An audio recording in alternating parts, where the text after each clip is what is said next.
Karin C. Hortensia, the C standing for Cupid, is the daughter of Kiriko Tomine and Claudia Hortensia. She is hosting the love god Amor, also known as Eros or Cupid. Even though she tries to disassociate with Eros, she accepts Dea's anger towards Eros. In regard to who she's hosting, she has love for only the Christian god. No surprise, considering how she grew up and her association with the church. When first meeting Kama, who was trying to use Karin as a way to do her work for her, while also showing off her superiority and seniority as a love goddess, she wasn't able to do either, and Karin didn't really care about what she was doing. Kama wasn't able to even take out the bitter shadows because of the type of love she was using, leaving her very upset. Karin makes it very clear that she's a big fan of Arisa's fashion, which was actually inspired by the AI Karin Fujimura from Fate Requiem. Calling Aris Commando Queen, a title Karin once went under herself, even though that's not Arisa's intention in terms of how she dresses, which she recognizes can make some people uncomfortable around her.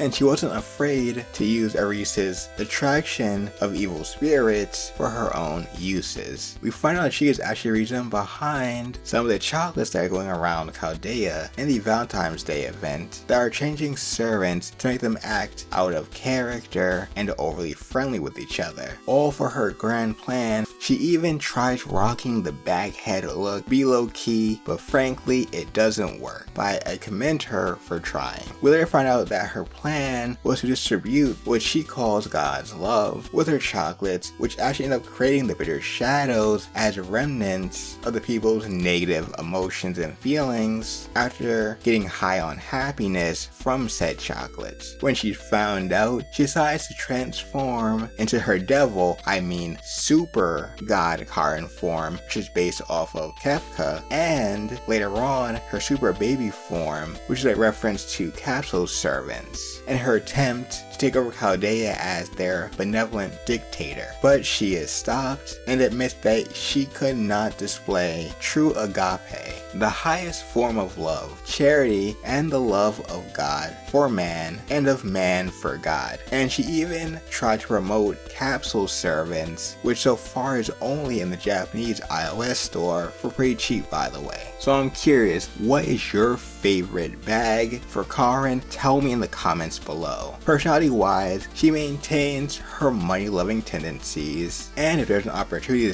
to charge people for whatever reason, she will. She usually appears very subdued in terms of how she expresses herself, unless she's in her ascension, taking on an idol persona, becoming more energetic and cheerful. And if you want to learn more about Karin's origins, check out that video next.